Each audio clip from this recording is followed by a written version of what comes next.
Hey, could you be a bit more diligent with the housework? When I got home from work, I was met by my disgruntled husband. I'm sorry, I've just been so busy lately. I promise it'll calm down soon. Just bear with me.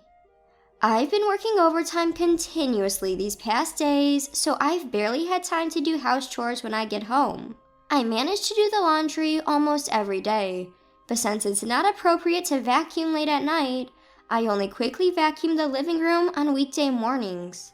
For meals, I mostly resort to meal prep or takeout. Even I can't deny that I'm feeling miserably at house chores. My name is Michelle. I'm a 29-year-old office worker. I met my husband Jake, who was my middle school classmate, by chance at a cafe about 3 years ago, and we exchanged contact details. On the day we met, I was out alone watching a movie. As we live in a small town, almost everyone goes to the same large movie theater. On my way back, I noticed Jake sitting at a table next to mine at a cafe in the shopping mall where the theater was. It was like a scene from a comic book. I even wondered if it was fate. Although we exchanged contact details then, we didn't communicate much. But later on, we both attended a school reunion, and our relationship began amidst the encouragement from our friends.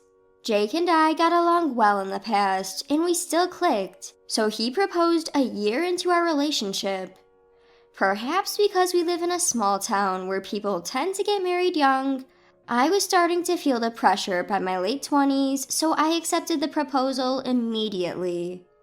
Of course, I love Jake, but looking back, I wish I had taken more time to understand him better. Jake, who has always lived with his parents, is practically incapable of doing housework. Since I used to live alone and have my way of doing things, I prefer to do everything myself rather than getting half-hearted help. I only ask Jake to take out the garbage and clean the bathroom, and I take care of the rest of the housework.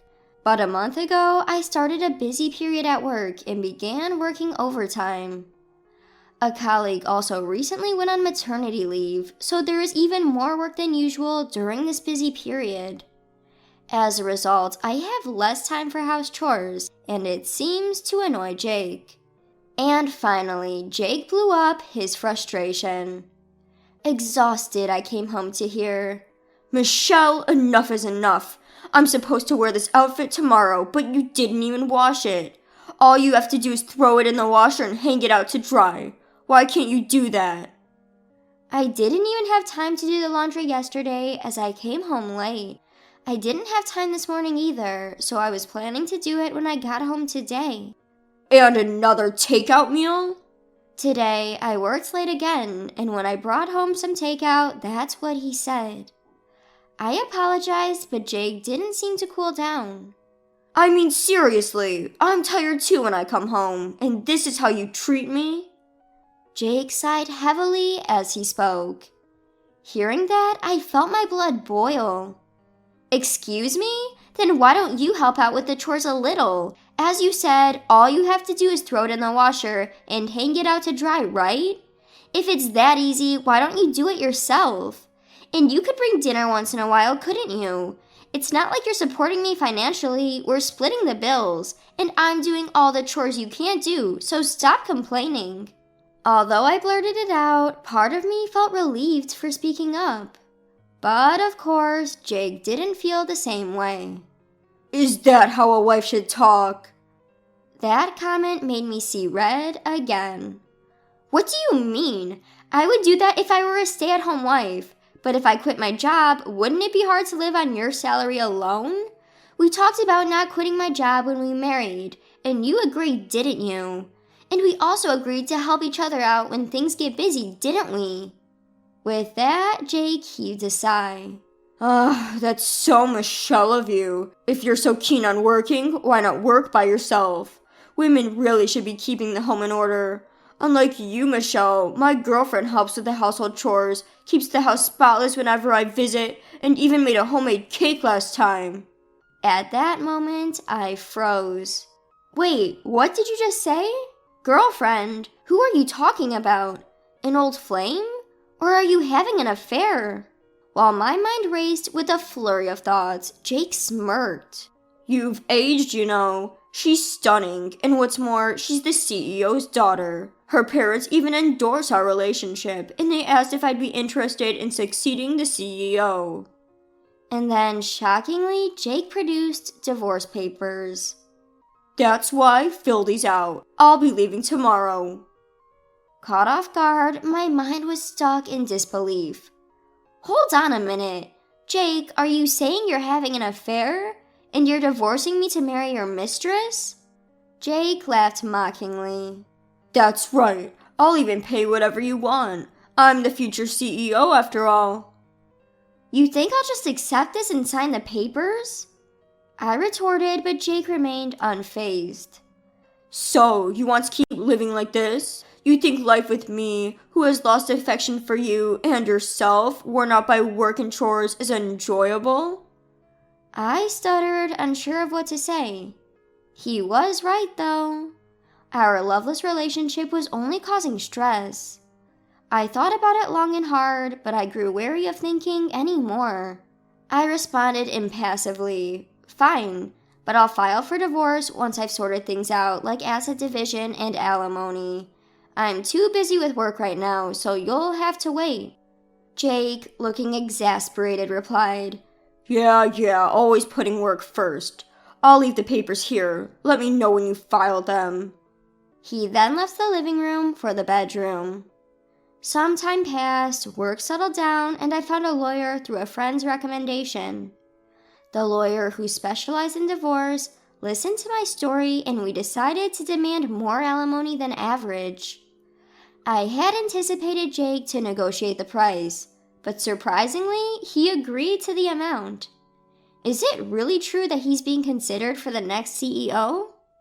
I felt a pang of regret, but decided to let it go. If I'm getting a decent amount, I might as well go on a vacation alone and refresh myself. Half a month since Jake left the apartment, just as work was settling down and the alimony negotiations ended, the empty apartment started to feel lonely. I should move, I decided. There's no point in staying here. It's too big for one and feels hollow. Luckily, I can take time off work now, so I should move while I have the chance. I headed to a real estate agent and signed a lease for an apartment closer to my office. I moved a week later. I had to inform Jake about the move as the apartment was under his name. Immediately after, he called. Do you really think moving out of our memories-filled apartment is the right choice? Isn't it lonely living alone in a strange place? I'm sure you haven't forgotten me, so you might as well dwell in the past. Jake and his arrogance looked down on me and spoke with such condescension. Yes, dealing with these sudden events was tough, but as the days turned into weeks, I found myself getting angrier. I realized I had no affection left for Jake. No matter how much I told him that I've moved on, Jake only responded with conceited remarks like, Stop hiding it, or don't play tough.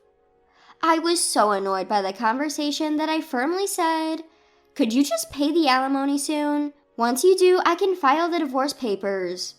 Yeah, got it. I'll pay within this week, so prepare the divorce papers.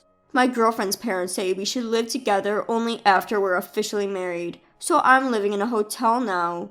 Quit my job too, currently in a recharging phase, I suppose. Apparently, Jake had quit his job since moving out to prepare for his career change. And then he said he wants to submit the marriage license, have a grand wedding, and start their newlywed life in the mansion owned by his mistress's father. He's in a hurry to submit the marriage license. He also said that the meeting between the two families has already happened, but something about his story feels off. Jake's parents are dependable people, and it's odd to think they would go along with the meeting for a second marriage even before the divorce is finalized. I asked Jake, but his answer was vague, so the truth remains unknown. Well, maybe Jake's parents also hope for his remarriage with the president's daughter more than I do. I thought I had built a reasonably good relationship with my in-laws, so this was somewhat saddening. But it doesn't matter anymore. I told him I'll contact you once I submit the divorce papers and hung up the phone. A few days later, having received the alimony, I submitted the divorce papers. This officially ends my tie with Jake. When I contacted him, he responded with a flustered, "Understood." Judging from the way he spoke last time, he will probably remarry soon. The next day, for a change of pace, I went shopping at a mall. Unexpectedly, I bumped into Jake. As I was walking around the mall, someone called out to me from the front. "Michelle, have you aged again? You're really looking like an old hag now." When I looked up at hearing these words, it was Jake. This shopping mall is the largest one around here. It's where Jake and I once reunited, where the movie theater is located. I cursed my bad timing. Jake laughed in a mocking way, said, "Today I got remarried to Olivia, the president's daughter. Unlike you, she's beautiful and the best wife." As soon as he said this, a woman carrying shopping bags approached Jake. So this is the famous president's daughter. She's certainly beautiful, but as I looked at her, thinking her name sounded familiar, our eyes met. She also seemed a bit surprised. Could it be? While I was watching her, Jake, oblivious, continued talking. "Olivia's family owns the company that you know." Ignoring Olivia's murmuring, "Let's go," Jake informed me about Olivia's family. "I'm going to be the next president of the company. Can you believe it?" The moment Jake said this, I couldn't help but burst into laughter. Jake, with a blank look on his face, and Olivia avoiding my gaze. "So, you've remarried already. Good for you. You got a beautiful wife. She doesn't look like she's the same age as me at all." When I said this, Jake looked puzzled. Of course he would. I had mentioned the age of his new wife without him telling me. I continued laughing. "Ah, my condolences." And then I turned my back to Jake and started walking. However, Jake, ignoring Olivia's attempts to stop him, chased after me. "Michelle, what does this mean? You know her?" I told him about the high school we both attended. We were classmates. Well, you wouldn't recognize her by her face. Jake was astonished. "It's good you got a beautiful wife, but she'd better be after all the money she spent on plastic surgery." In fact, Olivia and I were high school classmates. I didn't recognize her at first by her face, but when Jake talked about Olivia's family, it clicked. I've always disliked Olivia, who flaunted her wealth. I was somewhat prominent back then due to my achievements in the sports club, and it seems Olivia didn't like that. She used to pick on me, saying that I lacked femininity because I was in the sports club, and a lot more. Olivia had this habit of belittling others, which led many of our classmates to despise her. At our recent reunion, Olivia, who had not attended, became the talk of the day. Apparently, she'd had plastic surgery to deal with her facial complex and was now a regular on the party scene. Remember the girl Jay called ugly when he saw my graduation album? I recall telling him that she was the CEO's daughter. Jake, at this memory, turned pale. "Even if she's rich, I wouldn't want that face," he had said. As the memory returned to Jake, he reddened and yelled at Olivia. "Were you deceiving me all along?" A heated argument ensued between Jake and Olivia. From their argument, it seemed they had met at one of these parties, and Olivia was completely infatuated with Jake. Olivia, in a remarkable bout of audacity, retorted, "I didn't lie. I just didn't say because you didn't ask." Jake was about to burst with anger, but Olivia cut him off. "I've been waiting all this while for you to finally break up with Michelle, your living girlfriend. Besides, it's settled that I'll work at my father's company. I can even live in a luxury apartment. It doesn't matter now. The worst part is finding out Michelle is your girlfriend. Small world, huh?" I felt something was off. "Wait, does Olivia not know you're divorced, Jake?" At this, Jake hurriedly tried to silence me, but I revealed that I was once married to Jake and had filed for divorce just the day before. Olivia was left speechless. I continued, "In fact, I called Jake's mother yesterday to inform her about the divorce. She told me she had no knowledge of any remarriage, let alone meeting Olivia's parents. I had thought of identifying Jake's mistress and claiming damages from her, but since Jake agreed to a higher compensation than market rate, I didn't bother looking into his affair. But to think he was hiding his marital status? That's marital fraud, isn't it?" After they turned pale and bickered a bit, I decided to leave the scene. A few days later, I was contacted by Olivia through one of our classmates. "Please don't tell anyone about this." And I received a sum of money she referred to as compensation for my troubles. More like hush money, I suppose. But I had no intention of telling anyone anyway, and getting paid for my silence was a bonus. Olivia ranted about Jake to me at that time. Apparently, the parents Jake had brought for the meet and greet were not his actual parents, but were hired from a family rental service.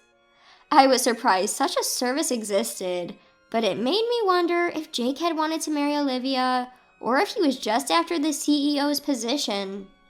Though Olivia was in love with Jake, it remained a question whether Jake was attracted to Olivia's looks and status. Olivia, who had since begun her marital life, could not do household chores at all, and this realization enraged Jake. Her cleaned house and homemade cakes were all the work of her housemaid. In the end, Jake and Olivia divorced almost immediately, and Jake was sued for marital fraud. Despite the hush money, Olivia spilled the beans, and apparently her father was livid. It was rumored that Jake might find it difficult to continue living in this town. Now, he was living in a cheap apartment, working day and night, and he was at his breaking point. He asked me to return the divorce settlement. I responded, "What? You must be joking. I have zero intentions of helping you. Never contact me again," and hung up. Since then, I used my accumulated paid leave for a personal recharge period. I took a trip on my own and experienced new things. There were wonderful encounters, and I have a feeling that my life ahead will be exciting.